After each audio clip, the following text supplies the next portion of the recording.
At this point, I'm getting multiple YouTube comments every single hour, dozens a day, and over the last years, I have gotten really good at ignoring any kind of non-constructive critique. If something's not going to help me grow, I'm not going to look at it, and that is a lot of what YouTube is. I've also gotten really good at looking past the flattery and just looking in the comments for things that I can use as constructive criticism. And you guys have been awesome with constructive criticism, but a handful of you have commented things with really good hearts and intentions in the right place that have shown a common break in thinking or logical fallacy, or in some cases, like we're about to get into today, misreading or misinterpretation of scripture. And a lot of these logical fallacies are what keep people from growing into the potential that God has deemed for them. Today, we're going to go through a common thread. It's 3 comments, me responding to a comment and then them responding back, that I think is a common misinterpretation of the Bible. I think it's a common misconceptualization that Christians have, and I think it's one of the main fallacies that Christians put themselves in that keep them poor in mindset, poor financially, and I think because of that, they don't grow into the people that God wants them to be. They don't grow into people that could grow the kingdom of God like they otherwise could. I'm not saying that they don't, I'm saying that leverage and resources and correct interpretation of how to look at finances can open up many, many doors that allow you to do really cool things,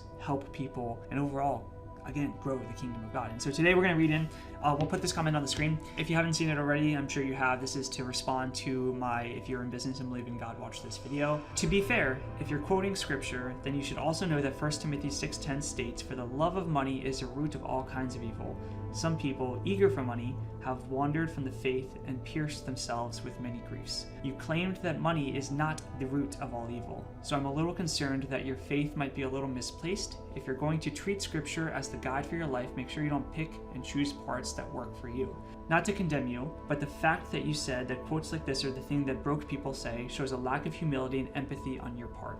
That said, I still hope you figure it out. God bless you. I love this comment because it strengthens my point, and he doesn't even realize it. Zachary doesn't realize it because he has a break in how he interprets the scripture. So let me give you guys a couple examples in the Bible where it talks about greed and love for money being very bad things. Proverbs 15:27, greedy men bring trouble to their family. Colossians 3:5, put to death greed. Luke 12:15, be on guard against greed. 1 Timothy 6:10, the love of money. Proverbs 13:11, dishonest money. That's actually a pretty irrelevant point to this case. Irrelevant in the case of what we're talking about, very relevant when it comes to the online industry. Matthew 6:24, cannot serve 2 masters, being God and money. One person actually commented saying it was God and mammon, and it is technically an Aramaic mammon, but they said it was because of some Roman god, and if you look into that, that's also misinterpretation. Mammon was the Arabic word used for money in a greedful way. In short, the Bible talks commonly, just like this commenter is pointing out, the Bible talks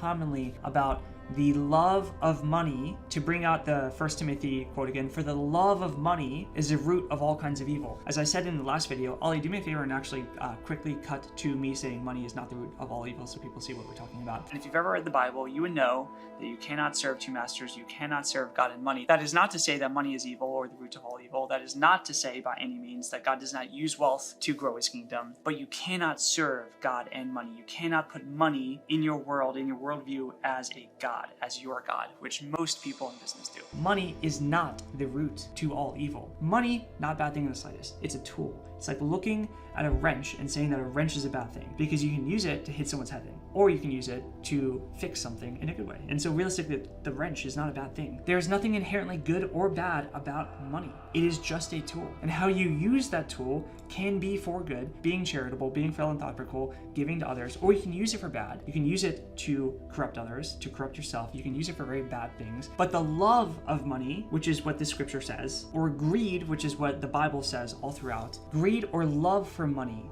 is the root of all kinds of evil. And I 100% believe that. If you actually go back and watch the video that I made about being in business and believing in God, what I say is that the love of money, as you go through tribulation trying to grow a business, is slowly taken out of you. The tribulation that you go through makes you appreciate it and respect it in a much healthier way. I was speaking at a conference recently, and there was actually a salesperson who was trying to become a business owner. And I told them it's one of the hardest transitions mentally to make, because as a salesperson, you can make absorbent amounts of money very quickly, and the love for money comes quickly with that. When you switch to business ownership, it takes a lot longer to start making money, and that length of time of not making money burns away the love for money, burns away the greed inside of you. You respect money in a completely different way. That's the purpose of what I made that video for. And this comment, the reason this comment is so frustrating is because so many Christians misinterpret what the Bible says about money, or even worse, they just don't look at what the Bible says about money and they assume money is a bad thing. They hear money is the root of all evil. That phrase, I guarantee you, corrupted by the devil to make money perceived as a bad thing by all Christians and by most humans.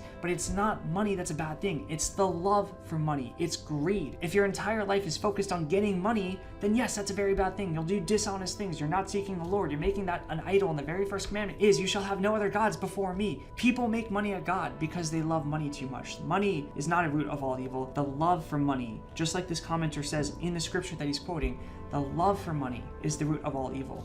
And if you don't know that, then so many Christians put themselves in this box where they just don't work hard to do amazing things because they think money is evil, and so they almost use it as an excuse to be lazy. And I say this knowing I'm going to get flamed for this, but I think so many Christians are just lazy. I think Christianity makes people feel like they're not supposed to work hard in this life, but this life is supposed to be. Humans were made to work. There are two things that humans did when God created humanity, Adam and Eve. Number one is resting with God, observing Sabbath with God. Resting was the very first thing humans did. The second thing was to be fruitful and multiply and grow the earth, to work the garden. Humans are made to work. And work, when done successfully, should be fruitful. It talks about that all throughout the Bible. And so I will stand by what I said, and I'll show you guys what I've responded, and I haven't even read the response yet. Money is not a bad thing. Money is not a root of all evil. I'm going to stand by that. I'm going to triple down on it. Love for money. I will agree with what the scripture says that you are misinterpreting in this comment. The love for money is roots for all kind of evil. I responded, kind of saying what I'm saying now. I'm aware of this, and I would argue that it further strengthens my point. You're misinterpreting a very key piece of that. For the love of money, in other words, chasing money, idolizing money, is the root of all kinds of evil. Money alone is not evil. And the response to that is, see, you still think that being broke is a bad thing. To me, that's a mental hurdle that you have to overcome. Charity is a virtue, which is why Jesus said that the widow who donated money donated more than all the rich Jews combined. Before we even continue in this, let's talk about that. I'm so actually proud. Thank you for the spirit inside of me. I'm so proud of the fact that I know how to respond and talk to all of this without having to go and study the context of what I'm about to respond. What Christ was saying with this is that that woman donated her last cents, the last things to her name. She gave, just like the story of Cain and Abel. Cain gave the afterthoughts to God as an offering. Abel gave his first. I forget which one gave livestock and which one gave fruits and produce, but I'm pretty sure that Abel was livestock and he gave the best of his herd to God as an offering. And Cain gave a lot, but it wasn't the best. He gave the afterthoughts to God. That's very close to what Christ was saying with this. The woman who donated gave to God first before taking anything. In this case, she gave everything to God. Where the Jewish Pharisees, in this case, that Christ is referring to, gave the absolute minimal amount that the law required in a way that almost wouldn't inconvenience them. And they did it for themselves. And there's so much scripture that even said their rewards will already be had, where that widow, her reward would be in heaven. If you do it from your heart and you give first to God before you take for yourself, your reward will be in heaven. If you do it in the way that the Pharisees did, then your reward is had by others seeing what you're giving. That's the very superficial and only reward that you get from that kind of giving. What Christ is saying in this, and again, you're misinterpreting this, is that the woman donated more than all the rich Jews combined because she donated the first share, the lion's share. The Jewish Pharisees did not. And that has nothing to do with her being poor versus having money. If she was rich, her heart likely would have made her do the exact same thing. And what I would encourage you to think, because you said that I have a mental hurdle to play, I think you have a mental hurdle to play. I think so many Christians have a mental hurdle here. If you had more money, would you be able to give more? The answer, I think, is a logical yes. Most Christians and most people tell themselves that they would be more philanthropical and more charitable if they had more money, because right now, with where they're at financially, they don't have more to give. And I think realistically, that is what this is trying to show, that the woman who had nothing gave everything that she still had and trusted in God to provide back. Whereas most people say, if I had more, then I would be more charitable. And what I'll tell you is that the most philanthropical, charitable people that I know are all wealthy. And they're not charitable because they're wealthy because they're charitable. And I'm not preaching prosperity gospel here, but what they have is the mindset that they don't care about the money, so they give. And that mindset is the kind of mindset that God wants in the people that would steward his money. Every single dollar in this world and any other currency is God's dollar. the people who are responsible to steward that money. And the mindset that this commenter has, that so many Christians have, is not a mindset that is capable of stewarding large amounts of money, because the mindset's broken. He goes on to say, can I ask you something? When the person gave you money because he stated that God wanted you to have it, did you pay it forward in any way, or did you just keep it? I'm not saying that to accuse you of anything. I generally have no idea. It's supposed to be food for thought. I don't understand what the point of that part of the comment is, but what I can tell you is that, as I said in the video, I had no idea how I was going to eat that night. And so the money gave me meals. And getting through that time, I have probably 10,000x'd the amount of money that was given to me in giving back to other people, into the church, to missionaries I know. And so it wasn't an immediate payback, because that money was answering a prayer for food. But in the long term, as God saw with all his sovereignty and wisdom, I would be someone who paid it back. That entire tribulation that I went through killed my love for money. It made me realize that money is just a tool. And with that, God could then allow me to do good things in business, knowing money is a tool, and I'm not being stupid with how I spend it. I'm being very charitable. I know that I used to think that I was a good person before I discovered God, but I was always living for myself and never donated money or helped the poor. According to the teachings in the Bible, we're not really supposed to be passive. We're all supposed to be actively working on what God tells us to.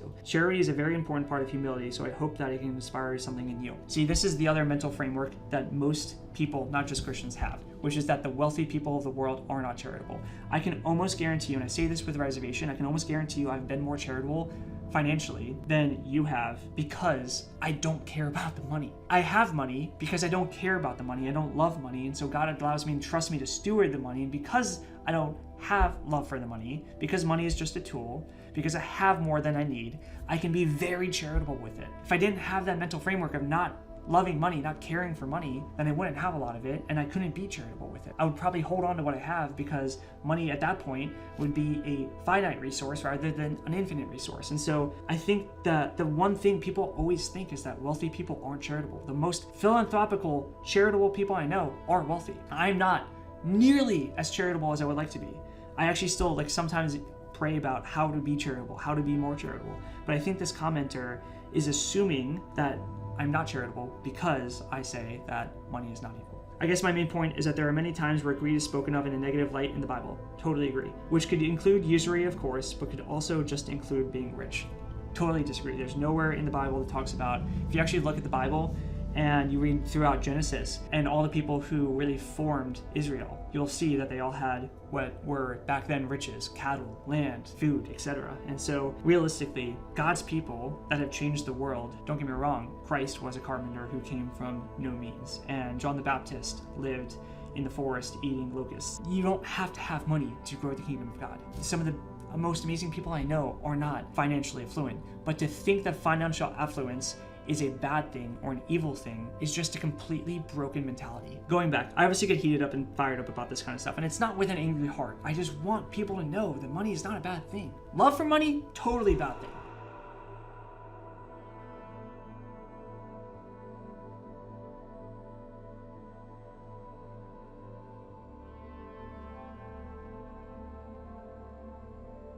The antithesis of this could be said to be charity. It seems to me as though you're practicing prosperity.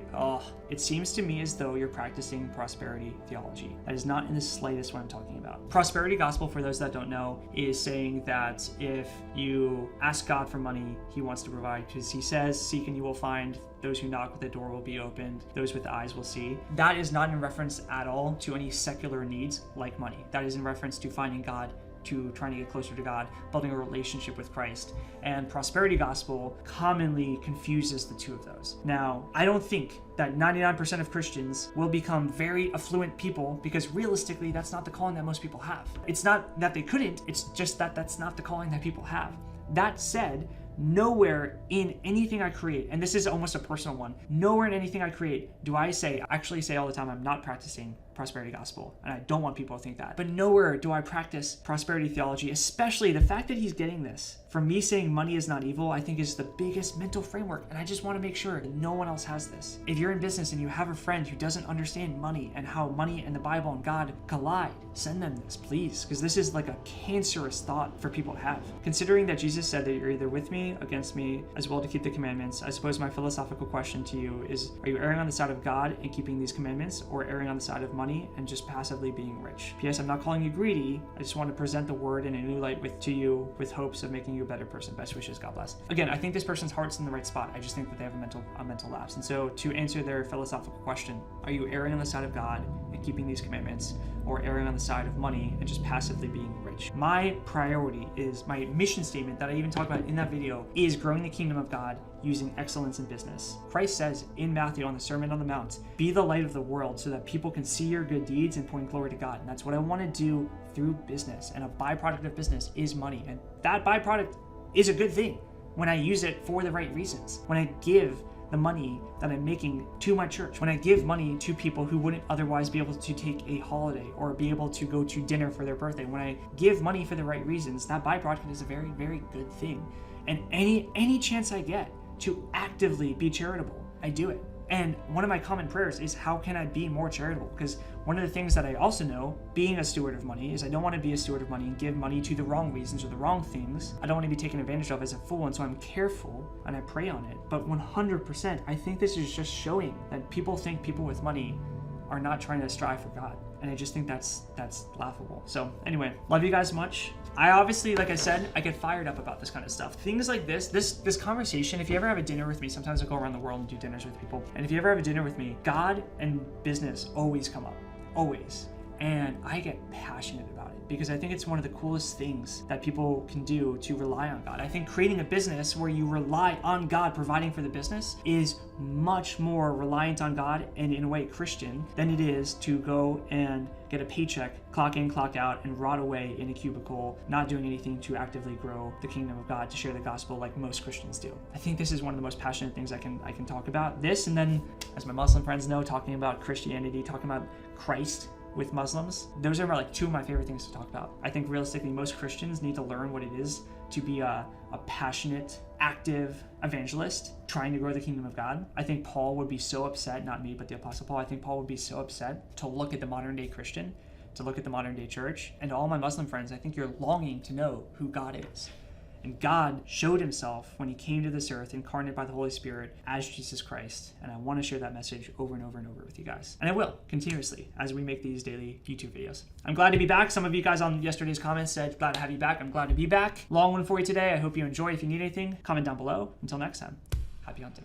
Hey guys, I'm going through the video and I want to make sure that the concepts we're talking about can't be misinterpreted. Realistically, this video is twice as long before edit, and I think the context to that is that there was a lot of things that we talked about that didn't flow into the story. But because of that, some of the points that we were making to keep misinterpretation from coming into this video were removed. So I want to use this as a final recap. I think Zach made really good points about greed. I think that he has a very good heart in a very good place, but I think he is mentally conceptualizing that all money is bad. And that's the point that I'm really trying to show is incorrect here. Money is not bad. Money is actually a gift from God. It's a good thing. But when you take a good thing and make it an ultimate thing, then it becomes a bad thing. When the love for money comes in or greed comes in, you're taking a good thing and you're making it bad. And you can do the same thing with business. You can do the same thing with family, with sex. Sex, business, family, they're all marriage. It's all good things that come from God that can be used in very unhealthy ways if you make them ultimate things. And so you should never devote your life to business or devote your life